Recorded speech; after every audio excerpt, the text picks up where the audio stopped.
जय हिंद। एक बार फिर से आप सभी का व्यायाम अकेडमी में स्वागत है। चलिए स्टार्ट करते हैं आज के महत्वपूर्ण प्रश्न। पहला प्रश्न है, निम्न में से किस मंत्रालय में मीडिया प्रमुख के रूप में सेवारत वरिष्ठ आईआईएस अधिकारी मणिकांत ठाकुर का हाल ही में निधन हो गया? तो यहाँ पर आपका जवाब हो जाएगा स्वास्थ्य एवं परिवार कल्याण मंत्रालय। याद रहेगा ना? तो आपको देखना है, जो मणिकांत ठाकुर थे, ठीक है, ये आईआईएस अधिकारी के रूप में थे। किस रूप में भैया? तो मीडिया प्रमुख के रूप में सेवारत वरिष्ठ आईआईएस अधिकारी के रूप में थे। तो ये किस विभाग में थे, ये आपको पता होना चाहिए। स्वास्थ्य एवं परिवार कल्याण मंत्रालय में प्रमुख मीडिया के, ठीक, अधिकारी के रूप में थे, जिनका हाल ही में निधन हो गया है। तो आगे चलते हैं, अगला प्रश्न देखते हैं। निम्न में से किस देश के रक्षा विभाग के मुख्यालय पेंटागन के वैज्ञानिकों ने कोरोना वायरस के लक्षण को आसानी से पहचानने वाली तकनीक विकसित की है? तो आपका ऑप्शन है जापान, चीन, अमेरिका, ऑस्ट्रेलिया। तो आपका आंसर हो जाएगा अमेरिका। तो बात करते हैं अमेरिका। तो अमेरिका के जो राष्ट्रपति हैं जो बाइडन, क्या नाम है? जो बाइडन।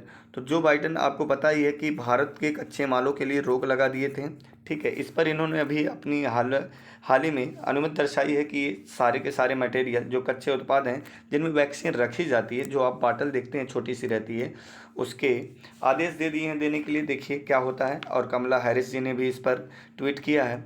और अमेरिका के राष्ट्रपति सुरक्षा सलाहकार, अमेरिका के राष्ट्रीय सुरक्षा सलाहकार जैक सुल्विन, नाम याद रखेंगे, नाम क्या है? जैक सुल्विन, ठीक है, जैक सुलिवन, याद रहेगा ना?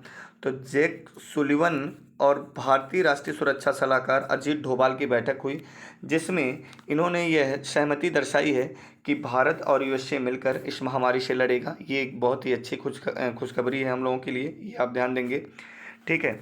और जिस प्रकार से आप देख रहे हैं कि ऑक्सीजन की कमी हो रही है, ठीक है, ऑक्सीजन टैंक नहीं पहुंच पा रहे हैं, तो उसकी चीज़ में आपको एक बात ये बताना था मुझे। कनाडा ने एक स्प्रे की खोज की है, ठीक है। उस स्प्रे को नाक में डालने के बाद जो है, इससे 99% कोरोना वायरस समाप्त हो जा रहे हैं, ठीक। हो सकता है जल्दी भारत में ये आ जाए। चलिए आगे चलते हैं। अगला पॉइंट यहाँ पर दिया गया है, निम्न में से किस राज्य सरकार ने हाल ही में 18 वर्ष से अधिक उम्र के लोगों को फ्री कोरोना वैक्सीन लगाने के लिए 3,000 करोड़ रुपए, कितना भैया? 3,000 करोड़ रुपए खर्च करने की घोषणा की है? तो आपका जवाब हो जाएगा राजस्थान सरकार। कौन सी सरकार? राजस्थान सरकार। तो राजस्थान की राजधानी ऑलरेडी आपको कमेंट करना है।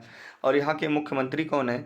तो श्री अशोक गहलोत हैं, ये आपको पता होना चाहिए। और यहाँ के गवर्नर कौन है? तो कलराज मिश्रा। कौन भैया? कलराज मिश्रा। कुछ पॉइंट यहाँ से और लिख लेंगे। यहाँ पर लोकसभा अर्थात सीट कितना है राजस्थान में? लोकसभा सीट कितना? 25। और 2019 के चुनाव में बीजेपी 25 में 25 जीती थी, आपको पता होना चाहिए। और यहाँ पर राज्यसभा जो सीट है 10 है। राज्यसभा सीट कितनी है राजस्थान में? 10 है। जबकि विधानसभा सीट कितनी है? तो आपका जवाब हो जाएगा विधानसभा सीट राजस्थान में 200 है, ठीक है। विधानसभा अनुच्छेद 170 में, ये आपको पता होना चाहिए। चलिए अगले प्रश्न पे चलते हैं।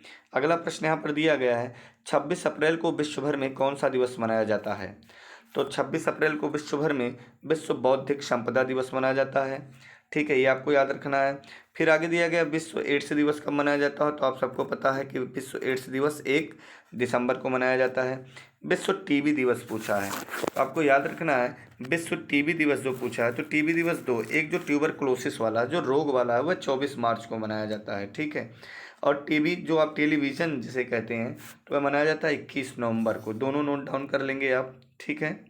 ट्यूबरक्लोसिस वाला 24 मार्च, फिर उसके बाद टेलीविज़न वाला 21 नवंबर, ठीक है ना। अच्छा, विश्व मौसम विज्ञान दिवस कब मनाया जाता है? ये आपको पता होना चाहिए।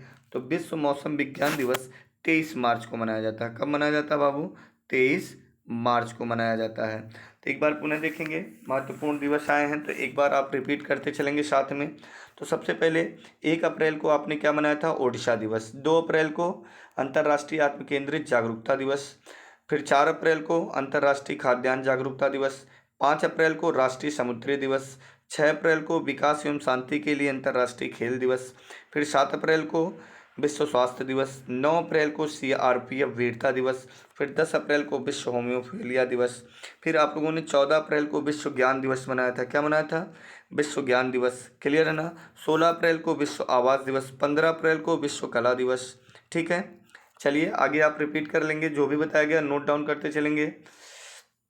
आगे यहाँ पर आपको जो ध्यान देना है, ध्यान ये देना है, पीएम केयर्स के जरिए स्वास्थ्य केंद्रों पर कितने पीएसए ऑक्सीजन उत्पादन संयंत्र स्थापित करने की घोषणा की गई है। तो यहाँ पर आपका जवाब हो जाएगा 551। क्या हो जाएगा? 551। तो यहाँ पर एक वर्ड आया है पीएसए। क्या आया है? पीएसए। तो पीएसए का फुल फॉर्म आपके एग्जाम में बन सकता है, तो आप लिखेंगे प्रोस्टेट स्पेसिफिक एंटीजन। क्या? Prostate specific antigen. क्लियर है? आगे चलें। ठीक, तो याद रहेगा 551।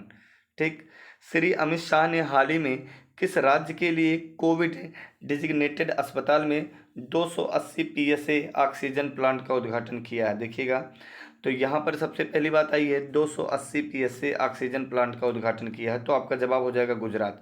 तो आपको पता होना चाहिए, दिल्ली के मुख्यमंत्री, दिल्ली के सीएम अरविंद केजरीवाल और पीएम यानी भारत के प्रधानमंत्री नरेंद्र मोदी जी की बैठक हुई, जिसमें अब अरविंद केजरीवाल ने बोला कि कॉरिडोर यानी एक ग्रीन कॉरिडोर का मतलब आप समझने का प्रयास करेंगे कि एक रास्ता, मतलब जैसे 4 लाइन है या 6 लाइन है, वहाँ पे जगह इतनी छोड़ दी जाएगी और वहाँ बिल्कुल ग्रीन सिग्नल रहेगा, और इन ग्रीन सिग्नल से ताकि ऑक्सीजन जल्दी से आ जा सके, इसलिए ये मांग की गई है। ठीक है, ताकि किसी को भी कोई समस्या ना हो। अब पूरी तत्परता से लगे हुए हैं, और आप लोगों से हम्बल रिक्वेस्ट ये है, जब अति आवश्यक कार्य हो तभी आप घर से बाहर निकलिए, इसको हल्के में मत लीजिए।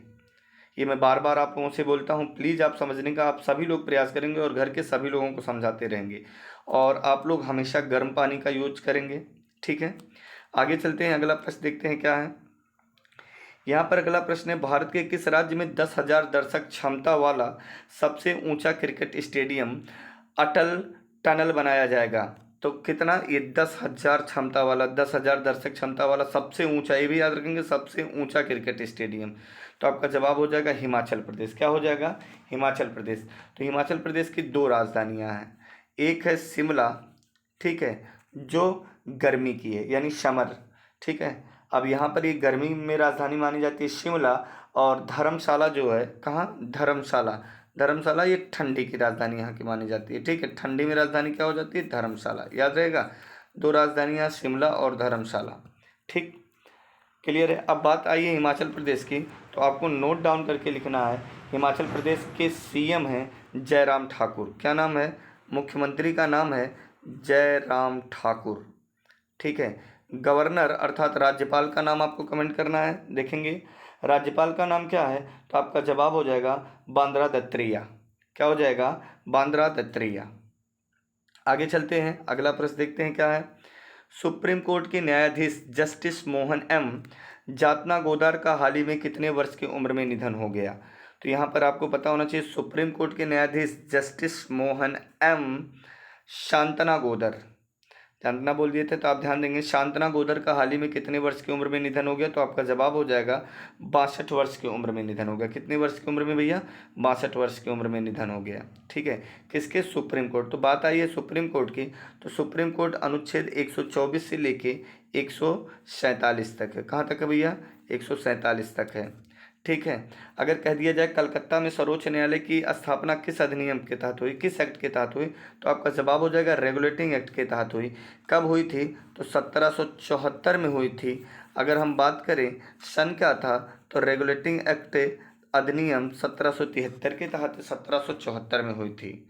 ठीक है, कमेंट करके बताना मुख्य न्यायाधीश का नाम क्या था। तो आपका जवाब हो जाएगा सर एलिजा इम्पे। ठीक है, जब कोई आपसे पूछा जाए कोई चीज़, आप वीडियो को पॉज कर दिया करिए, उसके बाद आप जवाब दिया करिए, तब सुनने का प्रयास किया करिए। ठीक है, बस यहीं तक है प्रश्न। Best of luck.